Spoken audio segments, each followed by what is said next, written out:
Now, before we introduce Mayor Simmons, Max Tegmark is going to show a short video. Yeah, and just continuing on what we just heard from Susie and from you here, it's we at the Future of Life Institute really want to make it easy for people to make their own decisions about what they want to do.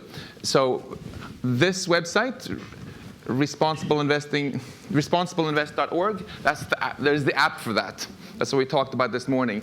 And there, we don't want to decide for you whether you should worry only about warheads or only about delivery systems, or whether you should divest only from part of the nuclear arsenal, whatever. It's all up to you. You go there, you click on what you care about.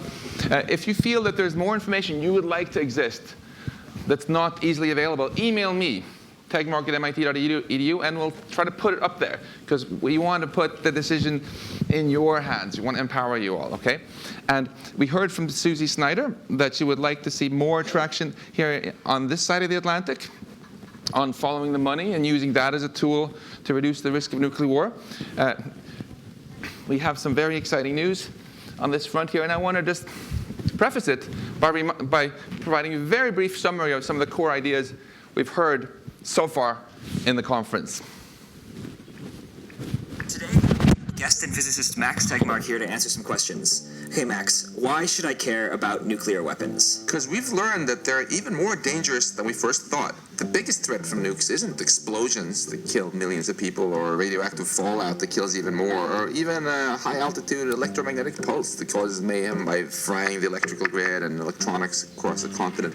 No, the biggest threat from nuclear weapons is a global nuclear-induced winter in which the fires and smoke from as few as a few thousand nukes could darken the atmosphere enough to plunge Earth into a planet-wide mini ice age with year-round winter-like conditions. This could cause a complete collapse of the global food system and apocalyptic unrest, potentially killing most of us 7 billion people on Earth. But didn't we get rid of most nuclear weapons when the Cold War ended? Well, yes and no. When the Cold War ended, the US and Russia slashed their nuclear arsenals, but they still have about 7,000 nukes each, which could allow either country to create a nuclear winter all on its own, even if the other doesn't retaliate. But why should I worry about a nuclear winter when nobody in their right mind would start a nuclear war? Unfortunately, an all-out nuclear assault isn't as unlikely as you might think, because the most likely way for a nuclear war to start isn't political, it's accidental. For example, the time faulty computer chips in US alarm systems erroneously signaled incoming Soviet missiles and the US started to prepare for full-blown retaliation, or that time when Russian satellites mistook an unusual glint of sunlight off of clouds for incoming American missiles, and an officer averted retaliation just by ignoring the alarm on gut instinct, or the time after the Cold War ended when Russian radar systems thought a Norwegian scientific rocket was an American nuclear missile and almost launched their missiles in retaliation. You know, these close calls keep happening, and sooner or later our luck is going to run out and an entire nuclear arsenal is going to be launched accidentally. Isn't getting rid of nukes a national security threat, though? Well, no, because it's pretty clear that a country only needs a small number of nuclear weapons to have an effective deterrent against nuclear attacks, and any more are as much of a national security threat to the nation that owns them as to the rest of the planet. So given the risks of accidental nuclear war and nuclear winter, it's stupid, dangerous, and irresponsible for any country on Earth to have more nuclear weapons than it needs for deterrence. If we continue hoarding excessive nuclear arsenals, winter is coming. Okay, I have one more question. Why should I spend my time worrying about nukes when there's nothing I can do about them? Actually, there is something you can do. The nuclear arms race isn't driven entirely by security interests. Money drives it too, and politicians like to act tough. And in a time when they really should be downgrading, the US and Russian governments are both planning to upgrade their arsenals at a huge cost. And who does that money go to? Well, about 2% of the S&P 500 companies are involved in nuclear weapons production, and while you can't stop paying taxes, you can help stigmatize the nuclear arms race by divesting from companies that produce nuclear weapons. I'll give you a link that you can put in the video description to a site that helps you do just that. All right, thank you, Max, and thanks to the Future of Life Institute for their support and help producing this video.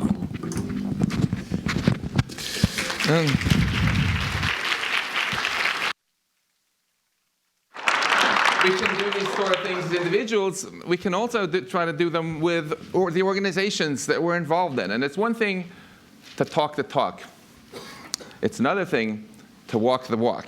And with that, I want to turn it over to one of my favorite people on this planet, Mayor Simmons.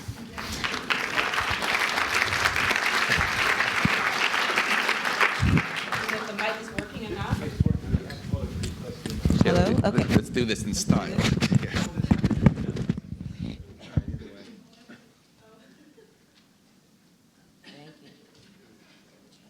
All right, can everyone hear me? Pocket.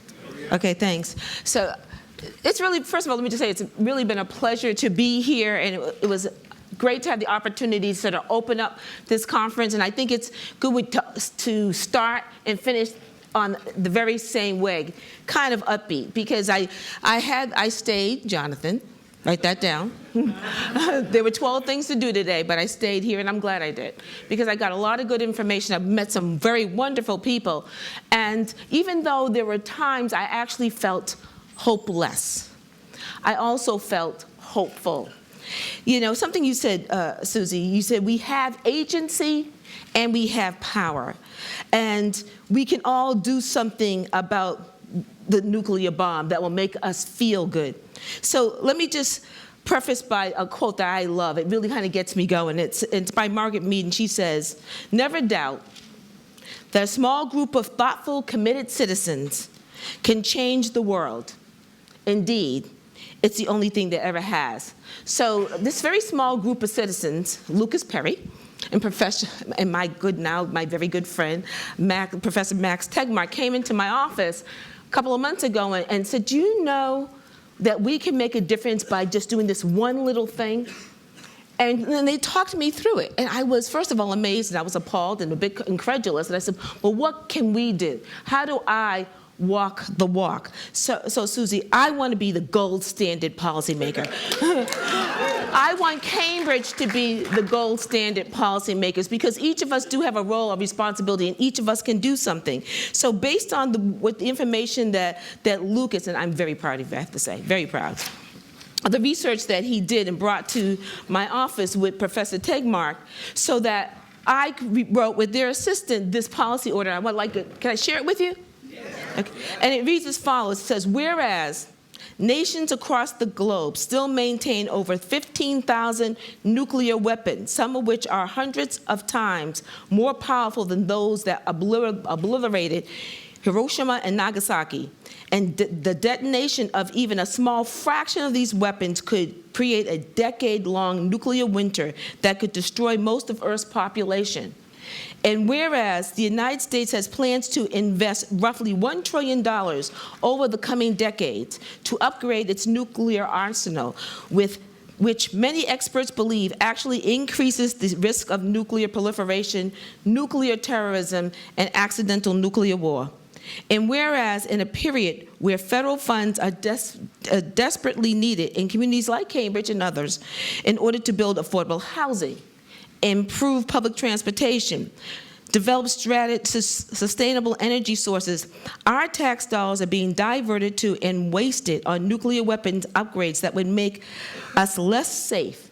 And whereas investing in companies producing nuclear weapons implicitly supports this misdirection of our tax dollars, and whereas socially responsible mutual funds and other investment vehicles are available and accurately match the current asset mix of the City of Cambridge Retirement Fund, which excluding nuclear weapons producers, and whereas the City of Cambridge is already on record in supporting the abolition of nuclear weapons, opposing the development of new nuclear weapons, and calling on President Obama to lead the nuclear disarmament effort, now there be it ordered that the City Council formally goes on record in opposing investing funds from the Cambridge retirement system in any entities that are involved in or support the production of or upgrading of nuclear weapon systems, and be it further ordered that the city manager be and hereby is requested to work with Cambridge Peace Commissioner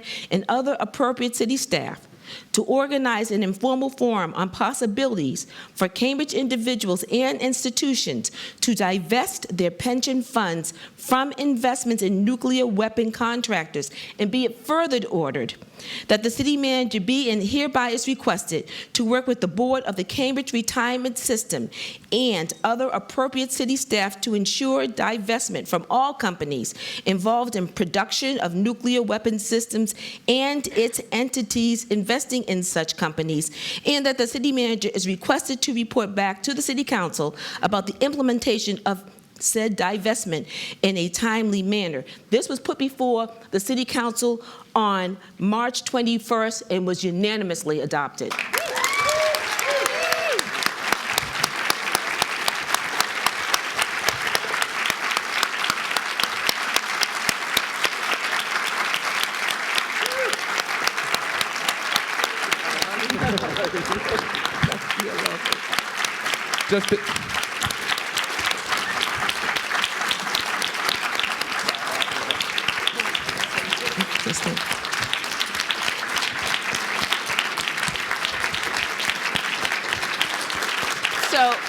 Just Mayor Simmons is too modest to say how much money this is, how successful Cambridge is as a city, but this is actually a fund that holds approximately not 1 million, but approximately $1 billion is what they're talking about. So that's really walking the walk. Thank you. And the important thing to say is, and I said it in my earlier remarks, is Cambridge is saying resoundingly, not in our name. Thank you.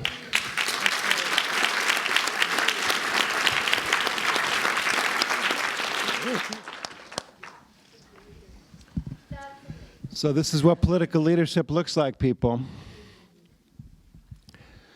Okay, comments from the group on where we are with the divestment campaign. Where can we go from Cambridge? Give people a chance to ask questions to the mayor also first about this, like a lot of the journalists.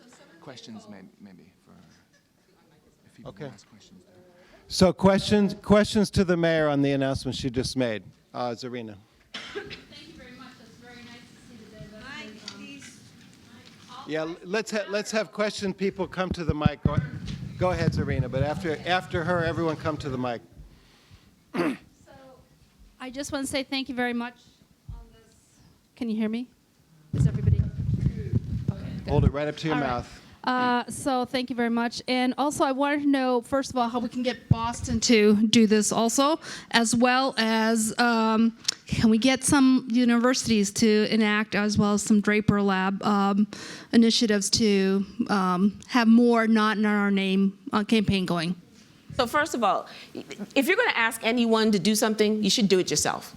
So I can't, as a mayor or a member of the city council, say to MIT or Draper Lab or anyone else, don't do this if I'm not willing to do it myself or ourselves. So that's the very first stop. And because as a mayor, I get the advantage or the opportunity to go to the African American Mayors Association, the Mass Municipal Association, the Conference of Mayors, I can take this and say, this is what we've done in Cambridge. And I would like you to do it as an organization, but if not, will you do it as individuals? Will you do it as individuals and municipalities and in your town meetings? Can you bring this forward and see if you can adopt it? And a lot of times that will happen. And then as we build that ground movement, these same municipalities and towns can go to organizations like the National League of Cities, which is a trade association for elected officials to go to get information about various and sundry issues. You can then grow it from there. So starting with us and then trying to spread it out. And thank you for that question. Okay, please line up with the mics on both sides. Go ahead over there. No, it's not. Seen the brick over. Can I be heard? Yeah. Okay, thank you. Okay, thank you. My name is Ian Brinkley. I'm an activist with the LaRouche Political Action Committee. Thank you for the opportunity. Just wanted to, since the title of the panel is Mobilizing to Reduce the Dangers, it seems to me like one of the most important things that we could do to reduce the danger of nuclear war would be to remove the current president of the United States, since, number one, he is a war criminal. He has engaged in illegal wars and also mass murder through the drone operations. And right now he is preparing us for a war with Russia and China. So it seems like we should take steps to, if we're serious about peace, we should take steps to impeach him and work with Russia and China. Thank you. We want to actually focus on the announcement the mayor just made and ask for questions on that announcement, please. Go ahead, Abel. Well, I just want to congratulate you, Mayor Simmons, on your leadership here. It's really been amazing. Sorry, I was just congratulating the mayor on her leadership in this area, and I just wanted to quickly respond to the question about campuses, because you also asked about that. And I want to say to all, just because I know there are a lot of students in this audience, that we actually have research on college campuses as well. So I hope, and we'll be in touch with you. I hope we can really work with everyone to, build on this leadership that Cambridge has really provided here. Thanks, and thanks again for everything. Thank you. And Mass Peace Action that has really been turning the corner on working with universities. And Cole, you can probably talk a little bit about the work that we've done. Well, actually, Abel is the head of Harvard Peace Action, so he would be the contact for Harvard. Yeah. And yes, Peace Action this year has formed chapters at 7 area campuses and 5 colleges and 2 high schools, and we hope to further expand next year. And if you're a student at let's see, we have, I think I saw Haley over here from Tufts. There she is. And we have a chapter at Emmanuel College. We have a chapter forming, just getting started at Brandeis. We have a chapter at Holy Cross, and then both Newton public high schools. And if you're a student at another institution, is Caitlin still here? Caitlin is our campus organizing lead, and please see her if you'd be interested in getting started at Peace Action Group. Yes. Erica Fine with Women's Action for New Directions. I just want to say I'm really inspired by this announcement. It gives me butterflies as somebody who works on this issue in Washington that really changes, this kind of leadership and change is possible. Quick question. Is the legislation available online? Yes, it is.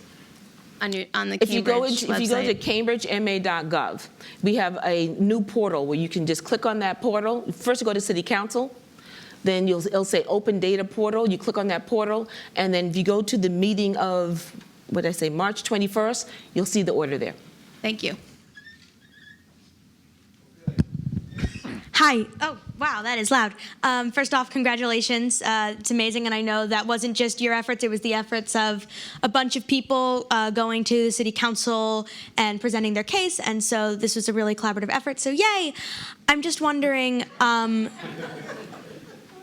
so I live in Arlington, which is a town, not a city, so we don't have a council, we have a town meeting.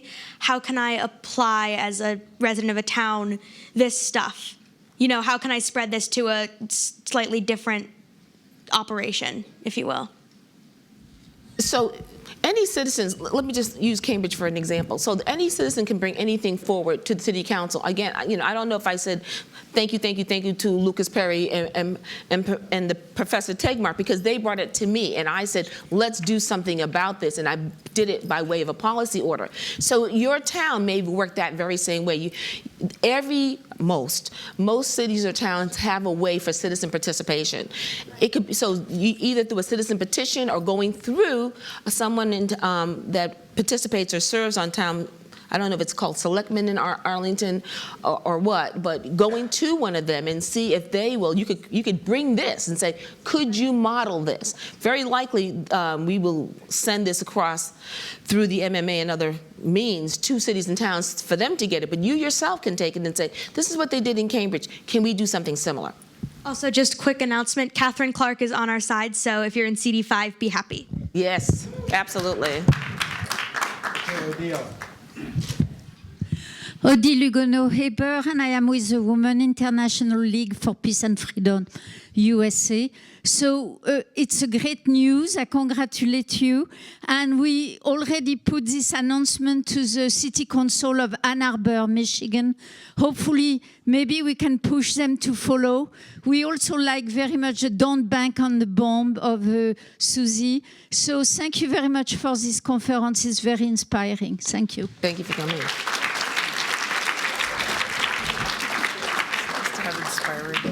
Go ahead. Yeah, I have a question. Will you actually use some of the work from Bank Not Bomb in the efforts to figure out what to divest from specifically? Well, I'm going to go back to Lucas, and there's others that know far better than me. They've sort of guided my feet. I want to defer. Sure. Absolutely. We worked closely with Susie Snyder, started with her lists, and then realized that in the U.S. things are very opaque because it's very hard to figure out exactly what mutual fund owns what. So we did a lot of very boring, nerdy legwork, the kind of stuff we specialize in here at MIT, to make it really easy to understand. That's why we built. That's why there's an app for that now. But basically, this builds on. This is not competition or different from Don't Bank on the Bomb. This is Don't Bank on the Bomb made easy. This is Don't Bank on the Bomb, the app, where you can put in your own personal investment and do, if you want to do what Mayor Simmons said, and find out. You might be surprised that you yourself are investing in something you might not want to do. And yeah, then I'll pass it on to Ms. Don't Bank on the Bomb. Yeah. And I think what Max has done and what's done here is something that's really amazing. We had a real gap because we didn't look at these specific funds, like the mutual funds. We look at the group level policy. So we look at what is Citibank. We don't look at what is Citibank funds. We look at TIAA CREF, not as what is the social choice fund, social choice equity fund. And so what Max did is Max took the metadata we had and parsed it out and made it actually much more usable for people looking for where their retirement fund is. Because we go to the group level. That's where we're at. So it's been an amazing cooperation, and we've talked a lot back and forth about the producing companies, these contractors, and we work together to set that up to make sure that we check each other's research and so on. And so it's wonderful to see this kind of cooperation, and it's a model for a lot of places. So I just want to say my super thanks as well. Okay, I don't see any more questions. I'm going to ask one myself. Mayor Simmons. Yes. What are the steps from your announcement today to actually moving the money out of the pension fund? So as the order says, because we have a city manager form of government, we do this order. We have now directed the city manager to convene two processes. One, to go to the Cambridge Retirement Board, sit them down and say, where is the Cambridge retirement monies going? And through that process, he has been now mandated through this order to work toward taking that money out, stop investing in those companies. That's one. And then the second piece is that there would be a working group, a group of people to try to convene an opportunity for citizens to come and hear what you've said, Susie. I guess we have to teleconference you in, or maybe we should send for you. But to have ways for people to understand where their money is going personally. So we're going to look at it on the sort of large retirement level, but also, as Susie has pointed out to us, we have to be a little bit more vigilant and look ourselves where we personally put our own money. So there's two prongs. But the other thing I want to add to that is in June, I'll be going to the Association of Mayors, and I'm going to take this order there and see if they'll be taking interest and picking it up. Either they may not do it as a group, but it can go two ways. They can either say, yes, we think it's a great idea, and take it on, or they may, at least they'll be armed with it, say, this is something I want to take up in my city or town. Great. And now let me ask the same question to Max. Max is the originator of Don't Bank on the Bomb US, if that's the right label. What do you see as the next steps in our campaign? Oh, first of all, I don't feel that there's a bank on the bomb, U.S. versus Europe, whatever. We're all together. There's only one unified goal here. We want to reduce the risk of nuclear war by not fueling it, but by investing in things that just make us less safe. And we're simply working together to help each other out. The next steps, well, first of all, please try this app, and you will undoubtedly come up with a lot of ideas for how this can be made better. Email me and Lucas about that, and those will be our next steps. We already know about a lot of things that are embarrassingly lame about this, and we're working very hard, but you will undoubtedly come up with more things. And we want to make it as easy as possible for people to actually do it, and keep the ideas coming, and keep us busy. Okay, great. Eileen. If someone wanted to divest from fossil fuels as well as nuclear, are there any funds out there left? Yes. There are. It's very encouraging. Just on that, we look very closely at what's happening with the fossil fuel divestment, because we work in partnership in a lot of countries with people who are getting divestment to happen from fossil fuels. You get a win on something, you kind of want to keep winning. And why not, right? Why not deal with another existential threat? And so there are good resources on 350.org and on divestinvest.org that both give you options for where you can put your money if you're talking fossil fuels. And we're really happy that these are folks that have made this information available. And it's great when you see something like Bloomberg Financial Press talking about how important it is that you get good, sustainable economic returns by taking your money out of inhumane industries. So we want to make money and take our money away from inhumane industry. Hey, sounds like a win-win. Okay, Joseph, you'll get the last question. A question and a comment. I know we're a secular institution here, but how many people belong to religious congregations in the room? So you should assume that your religious denomination has a lot of money invested in pensions, in banks and otherwise. And so a number of us are beginning to explore how we begin a process of raising the process through the religious denominations, which is also a way in which we can do kind of mass education and stigmatization. So simply keep this in mind, and you'll be looking to the web pages and the resources that will become available. Great, thank you. Okay, well, let's break now, and we'll take a 5-minute break before we begin the next panel, which is current prospects for progress.